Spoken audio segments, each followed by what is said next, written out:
From the great halls of their house, there are assembled three who hope to one day be the world's greatest driving heroes. Created from the cosmic legends of the universe comes our team captain, the Vision, Bill Fisher. Their soon-to-be Wonder Woman, Vicky Fisher. Our Captain Marvel and head flight trainee, Jennifer Skripchuk. And our Batman, the master of tools, gadgets, and all things mechanical, our mild-mannered soon-to-be billionaire, Alan Danvers. Their mission, to fight injustice, share what is right and wrong, to get you out of your house and come out racing with them, and serve all mankind. They are the Garage Heroes in Training Team.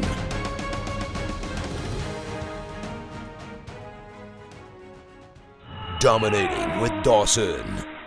All right. I'm looking for Sherlock Holmes because I need to do some detecting. Is there Sherlock Holmes around here? You know what? He was here. He was? Even better. You got a Ben Dawson on the scene. Let's check it out. Then we got to dominate with Dawson. We do. I guess we got to. I guess we do. Vicky, you ready? I am so ready. All right. Very well. All right. So we got some detecting to do here, Mr. Dawson. Okay. So Good. So I know it's important to be driving at the limit. And sometimes your limits will vary, right? Sometimes as you grow, your limit gets better. How do you detect if you are overdriving a car just the same as how you would detect that you're underdriving the car? Do we need to define what those are, maybe? Yeah. What do you think overdriving is, Vicky? Overdrive? It's when I hit the turbo. Yeah, right. Overdrive. I guess it's just like when I'm pushing my car too much and I'm losing the back end on it. Sure. If you're losing the back end, you ask for more grip than the back has, right? Right. Or the front. So you're so you could be either end, but if you're overdriving the car, you're asking for more than of this thing than the car can do, whether it's more brakes, more throttle application. Like, you're driving a NASCAR out of turn one at VIR. You can't just stand on all 900 horsepower and expect not to spin the tires, right? Mm-hmm. So you have to kind of be, using inputs that are relative to what your car can do. You can't just go crazy and, try to spin the car out in the middle of the straightaway and hope it's going to turn. If you turn the steering wheel in the middle of the straightaway, you're going to spin out. You're not going to make a right turn. Mm-hmm. That sort of thing. And what's underdriving, Miss Vicky? Underdriving is just when I'm not pushing the car enough. Am I correct? No, that's right. Yeah, you're not. I'm not using the grip. Yeah, underdriving means you're not getting the maximum velocity and grip and that you get out of the car. So how can you tell when you're doing that? I think I've told the story on here before, but I didn't know how slow I was, even as I've been instructing for a couple of years and driving for a while until I put in a transponder in my car to do time trial. And I was like, oh, I guess I was underdriving a fair amount, So, well, I mean, wouldn't that also take place if you actually don't hear the tires? For sure. That's the number one indicator.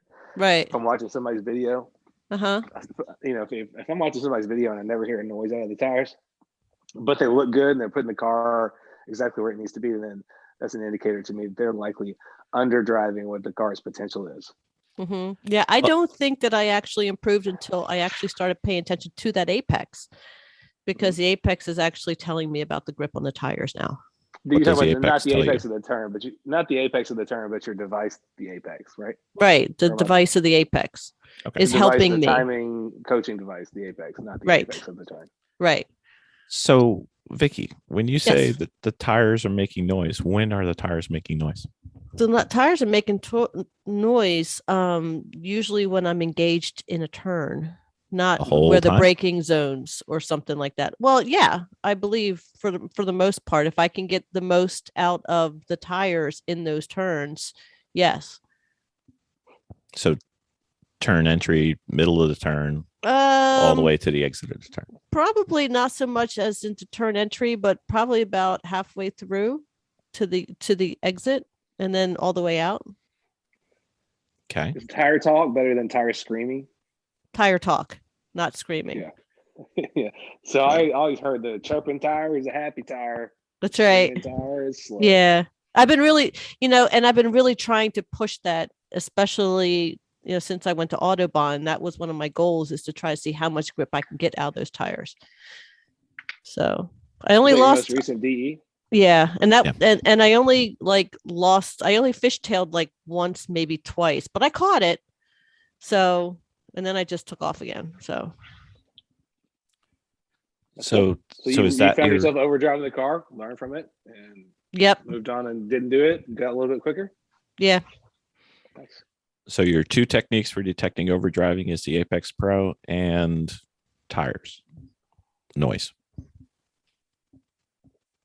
For starters, yeah. Well, but also she mentioned the third one. She detected some overdriving when the car got a little fish. Yeah, when it got loose or when it started fishtailing, I knew that I was pushing it just a little bit too much. That's a big indicator for you, right? Yeah, that was a big indicator. Yeah. Yeah. Grass is an indicator of too much. Yeah. Right. And the other thing right now is just getting comfortable with speed not on the straightaway now. Yeah. Yeah. So, I mean, straightaway, getting comfortable with it. Yeah. But now I'm trying to figure out how much can I up it at this point. And, Ross, when he was on our podcast, he had given me a suggestion of try to race one gear higher. Yeah. So, and see how much you can do with that and move your comfort level up that way. I got an example for that. Mm-hmm. As I was getting quicker and quicker, probably toward the end of my advanced DE time, and maybe as I was about to start instructing, I was coming out of hog pin at the hour. So that's kind of a heavily loaded. You're turning right, but you need to. I guess the way I was driving my car, I was shifting 3 to 4 right at the most loaded part, where I was about to come out onto the front straight. And one of the times I was doing that, you're way loaded up to the left hand side as you're turning right. And instead of getting 3-4, I got 3-2. Oh no! As soon as I started letting the clutch out, I felt it was wrong. Put it back in, but I'd done enough of an over rev that it eventually spun a bearing a couple of events later. But I did some damage at that moment. And one of the things I had to learn was crap, I just need to learn how to get fast enough coming down through here to stay in fourth gear from this point and just carry fourth gear all the way down through here. But I also needed to gain some speed to justify doing that, where I was carrying enough RPM to be in that gear. Does that make sense? You can be tugging through there not fast enough in fourth gear, and then you stay in fourth gear coming on the straightaway, you're dead in the water. Right. So you need you need to come off in the right rev range. So I had to relearn how to do all that and come out, with a respectable amount of revs for that car to then accelerate down the straightaway. Yeah, that's kind of where I'm at in my self-education on the track when I'm driving and doing track time, is trying to properly gauge the balance of the car along with the positioning of where my gears need to be. Because sometimes I just kind of womp because I've not set them right, and I'm just I could do that so much better. And sometimes those little straights or those little turns, not little straight, little straights, little turns, they're almost like an in-between gear. So you're trying to figure out how best to maneuver to the next apex, but if you're trying to carry a gear higher, right, you really got to work for it, right? You really do. And doing that, you really have to keep your car balanced at the same time. So that was another thing that I was kind of working on also. I can, where exactly is my gear supposed to be in this? And a great example of that, if you don't do it right, is the bowl at pit 5 and 6. 5 and 6. If you're down in there and you don't do the gear right, then you might not come up that hill as fast as you possibly could.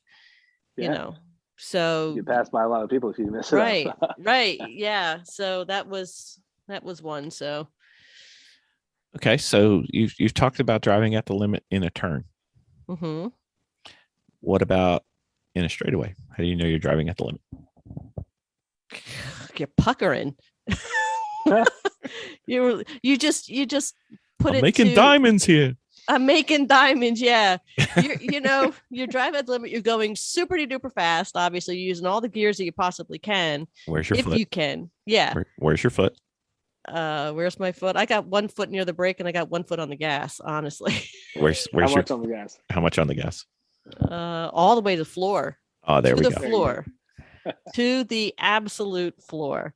Okay. Sometimes the limit on the straightaway might not be that dramatic. It might just be I'm doing all I can do. Right. But and then you just hold on, really, because part of it, on the straightaway, at least at my level, part of it's just bravery at that point, and try to get over that comfort, and your self-preservation. You got to push that just a little bit further and a little bit further. Especially, the Miata, I don't really so much worry about as much as I worry about like being in BMW, because that thing can definitely haul. And I can't even imagine being in something like a Corvette or, one of the bigger muscle cars when they just take it.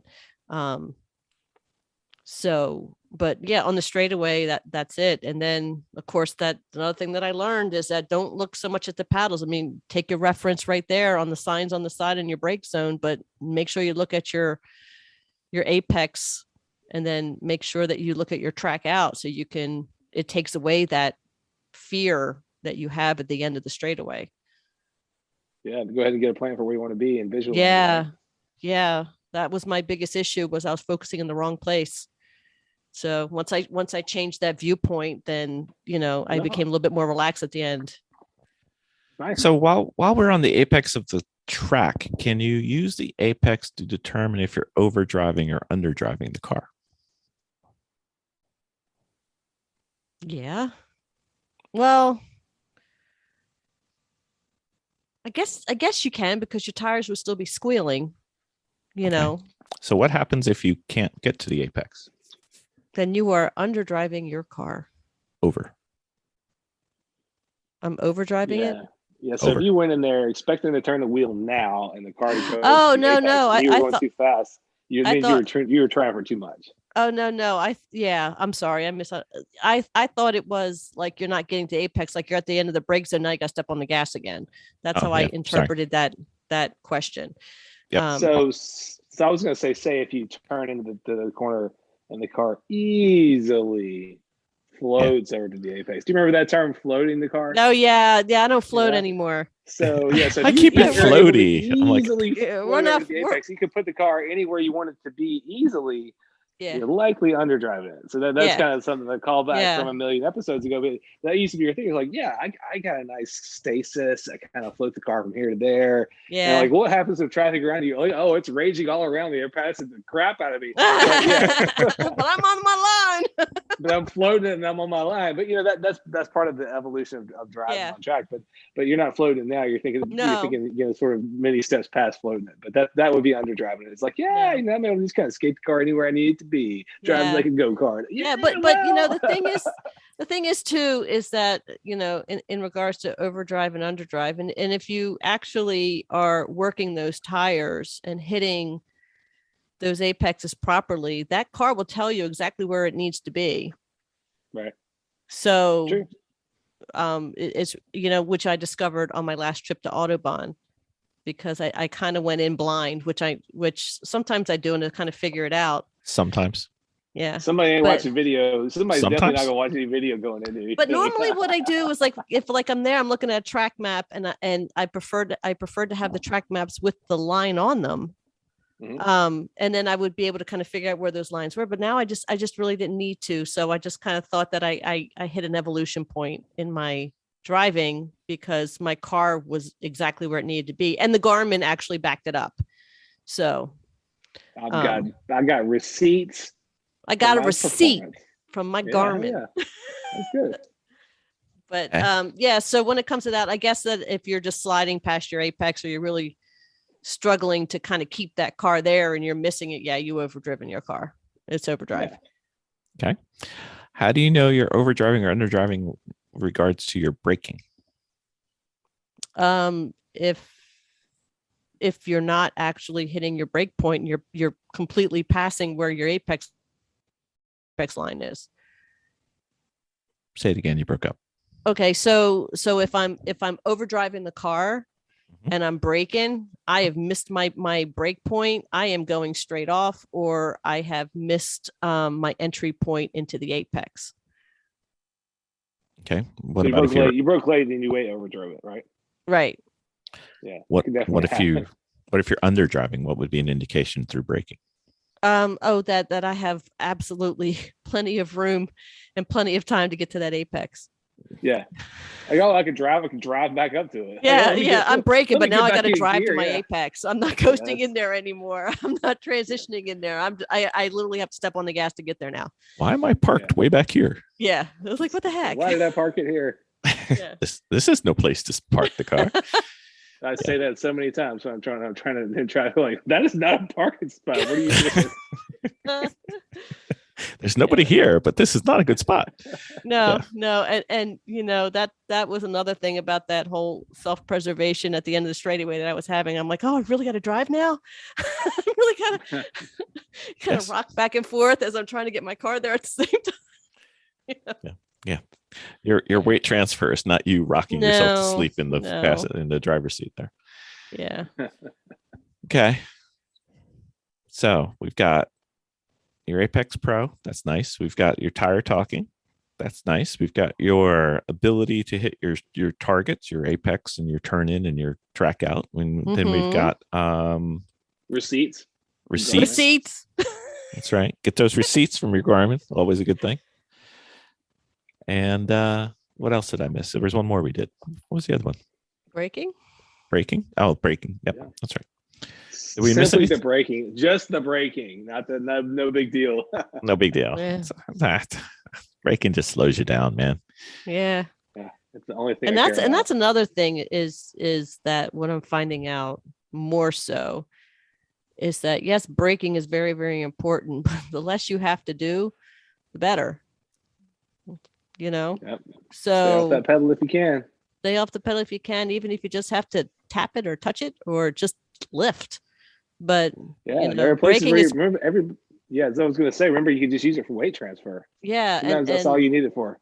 Yeah, and that is braking obviously at the end of the straightaways or the mini straight, not the mini straights, but the medium straights. To try to slow yourself down. But other than that, is just lifting and gear shifting and just brushing is a lot if you can get away with most of that, and then just do the secondary, which is the threshold and big brake. Yeah, I like to also do a sweep of the brakes. Sometimes I like caress. Sometimes a little smooch on the pedal. Yeah, sometimes I'll just do like a light little boost of the pedal, like a boost, like boop. Hey, how you doing? Like a boop or a boost. There's so many different ways to address the pedal. Yeah, it's a boop. Just, think about all those. Yeah, think about all those. Assimilate that into your braking vocabulary. Just like a nice little amuse bouche. Less than a brush, a boop. That's right. Think about all those sort of things and make sure you understand those. Okay. Should I start busting out a song for background with a bass line going bow bow bow? Yeah, if you get to that point with your brakes, it's time to come off the track. All right. Whatever you got to do, take it off the track. Take it off the track. Yeah. Don't, not in my seat, buddy. Anyway. So, underdriving, not the goal, but better than overdriving most of the time. Overdriving is something that you can learn for. I think you can learn more from overdriving than you will from underdriving, but also overdriving can have some pretty dire consequences. Like, I don't have a car anymore. Yes. It's a matter of extent, right? A little bit of overdriving is much better than a lot of underdriving, but a lot of overdriving is much worse. As we've talked about in other places here, the best thing to do is to watch people in similar equipment to yours and build yourself a vocabulary for what can I get away with. Now let's apply it. There's all this guessing for overdriving and underdriving. The best thing you can do is find the benchmark, try to throw a grappling hook on them on the track and ride around and see what they can do, and then try to show up in your next session and try to do the same thing or try to follow them. It's like when you're at the railroad crossing, right? If the car in front of you made it, you can go too, right? I literally did that. Yeah, right. No, but when we're actually doing the endurance racing, this doesn't really, hop into the HPD. Well, it kind of does hop into HPDEs too.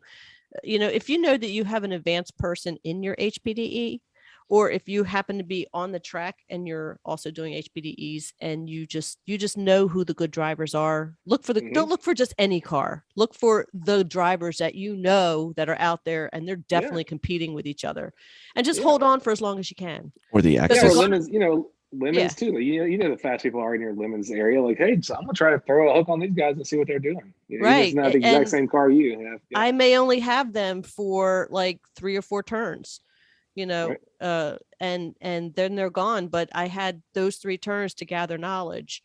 So, and the other thing too, when it comes to the overdriving, and this should back it up, is like if you get a chance to get a skid pad, I cannot tell you enough how valuable that is, especially when you're in overdrive situations. Yeah, because you go out there and overdrive all the time. You're out there pushing it all the time. You're gonna slide. If you're doing it right, you're sliding completely around all the time, holding the same slide. Right. So, but I mean, if anything, it's just if you're overdriving and you're losing control of your car, it just helps you gain control. Just to know where your limits are on the vehicle in a safe space. I'm so jealous that you guys have gotten to do that, and I never have. You can come up here after the plague, Ben. I will, definitely will. Yeah. So just to review, the train thing was a joke. Joke, people. That's Don't do that. And let's leave it with this. The key to underdriving and overdriving is much like the key to HPDEs and learning how to drive. All you have to do is just drive better. Hey, listen to your tires. Can you do that? Yeah, just be better at this. That'd be great. Just be better. I mean, just do better. Seat time is everything. It's so much easier if you're just better. Also, seat time is everything. Seat time is everything. It is. But bad habits practiced into a habit is really bad. Yeah. It's true. So HPD is not a bad thing. It truly is. Use them to progress and get better, and then go wail on them in the race. Mm-hmm. Hey Ben, I got a question. We can end it with this. Ben, you've been doing this for a couple days now. You've been racing a few days. Could you get better? Yeah. Okay. Absolutely. I just want to make sure, Would you need a different car? No. Oh, no, it's not. I mean, it's not about car. I'm just saying there's always more for me to learn. There's always more for all of us to learn. There's always somebody doing it faster than you, and that can always show you something else. It's to me, there's no end state. I mean, there may be a self-imposed end state at some point where I decide, like, okay, I'm getting old enough to where this is how fast I am. I'm just getting slower because I'm old. I might give up at that point. But right now, I can still get faster. I still do get faster. So I'm always trying to pick up new stuff. It's almost like you can be in training forever. Yes, I am. I definitely am one of the people in training right here. We should name our team. That's right. They're in training. All right. Very well. Thank you, everybody. All right. Stay in training. Yep. Live long and prosper.